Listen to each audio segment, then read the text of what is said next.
Baiklah para hadirin yang dihormati sekalian, kita teruskan lagi dengan persembahan pidato oleh peserta yang kedua bagi kategori institusi pengajian tinggi. Kita persilakan kepada Nurul Hikmah binti Rumaini daripada negeri Sabah. Beliau kini sedang menuntut di Universiti Teknologi Mahara Sarawak. Kita persilakan.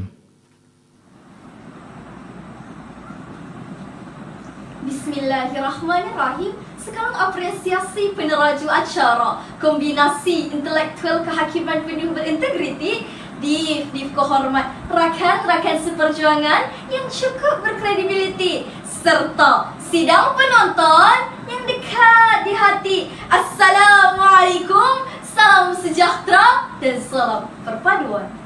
Rukun negara sebagai prinsip perpaduan demi kejayaan dan kestabilan rakyat, begitulah dogma yang akan saya pidatokan pada pagi yang mulia ini.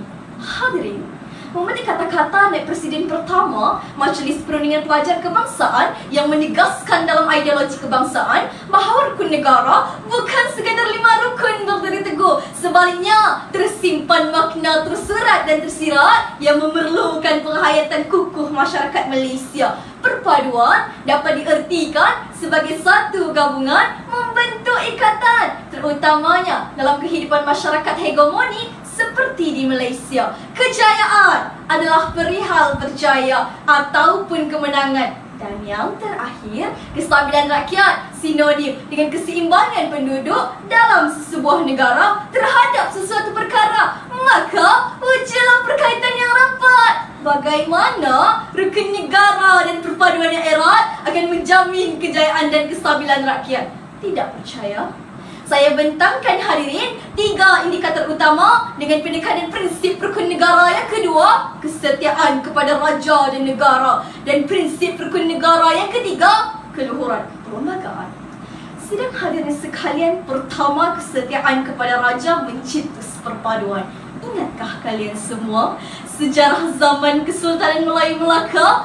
Ketika kemajuan empayar mereka dipandang tinggi di seantero dunia, membuktikan bahawa betapa taat dan setia kepada raja melahirkan sebuah kegemilangan. Inilah hasil kerjasama erat di antara pemerintah dan rakyat yang hidup dalam penyatuan. Sejarah emas ini sewajarnya dijadikan iktibar oleh seluruh rakyat Malaysia. Kerana apa? Kerana perhubungan raja dan rakyat haruslah jitu. Rakyat mencurahkan taat dan setia kepada raja, raja dan pemerintah pula memberikan perlindungan kepada jelata. Profesor Dr. Abdullah Adam, pakar sejarah dan perlembagaan, menyifatkan peranan raja dalam konteks Malaysia hari ini adalah demi memperkukuh perpaduan rakyat di sebalik benteng perbezaan agama, kaum serta fahaman politik. Hubungan timbal balas ini menjadi asas kesepaduan rakyat di bawah satu tampuk pemerintahan. Ini sudah semestinya membawa perpaduan kepada rakyat tanpa mengira agama, bangsa dan keturunan sekaligus. Hadirin,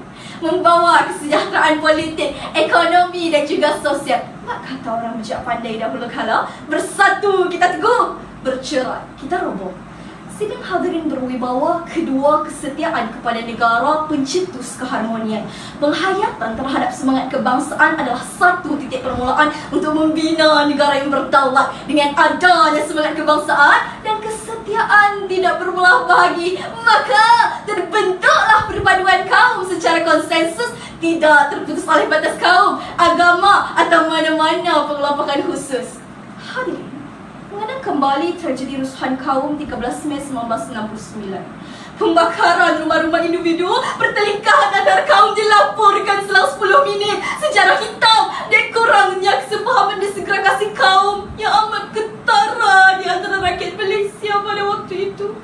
Walhasilnya, Majlis Gerakan Negara telah kita tubuhkan demi mengembalikan keamanan dan kestabilan negara. Prinsip 5 rukun negara kita gubal seawal tahun 1970. Tun Dr. Muhammad Saleh Abbas bertegas bahawa rukun negara bukan digubal tanpa difikirkan secara mendalam, pesannya sebaliknya mampu menjadikan masyarakat bersatu padu kerana adanya semangat kebangsaan yang tinggi dalam diri.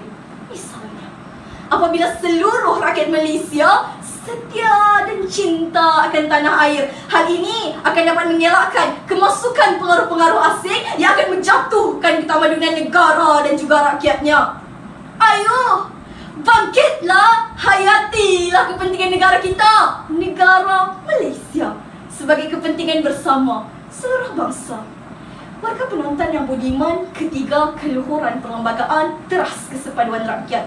Umum kita ketahui perlembagaan merupakan satu undang-undang bertulis mengandungi 183 perkara dan terdiri daripada 15 bahagian. Setiap warga negara Malaysia seharusnya patuh dengan perlembagaan sesuai dengan konsep berketinggiannya untuk mewujudkan kehidupan yang aman dan damai. Perlembagaan merupakan undang-undang yang tertinggi di Malaysia. Tiada seorang individu pun yang terkecuali daripada mematuhi undang-undang ini.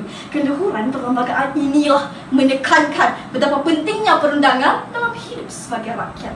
Tahukah anda, perlembagaan persekutuan banyak menekankan hak orang Melayu, kedudukan Islam sebagai agama persekutuan dalam perkara 3, bahasa Melayu sebagai bahasa kebangsaan dalam perkara 152 dan kedudukan Raja-Raja Melayu dalam perkara 38. Namun hadirin, kita bukan berat sebelah, masyarakat bukan Melayu juga diberikan hak kebebasan beragama, hak mendapatkan pendidikan, hak ekonomi, hak mengamalkan budaya masing-masing dan hak menyuarakan pendapat. Perlembagaan di Malaysia ini sebenarnya menekankan aspek hak asasi manusia kepada setiap warga negara Malaysia agar dapat hak kesamartaan itu dirasakan secara menyeluruh.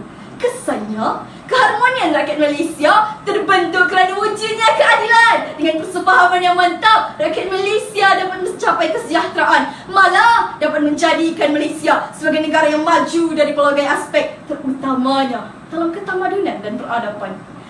Hadirin pencetus keharmonian negara, hasil kejayaan yang kita kecapi pada hari ini sudah pasti ada titik mulanya. Kerana apa? Kerana yang bulat tidak akan datang bergolak yang pipi, tidak akan datang melayang. Hasil kejayaan yang kita gapai pada saat ini adalah berkat usaha pemimpin-pemimpin dalam memartabatkan konsep rukun negara dengan adanya usaha untuk menghayati oleh seluruh rakyat Malaysia. Kemerdekaan yang dikecapi telah dijadikan iktibar untuk mencapai kemakmuran secara bersama. Maka hadirin, bangkitlah! Bangkitlah anak bangsaku. Marilah bersama-sama kita bangunkan ketamadunan negara Malaysia, mengadaptasi penghayatan prinsip rukun negara kedua dan ketiga agar visi perpaduan dapat direalisasi.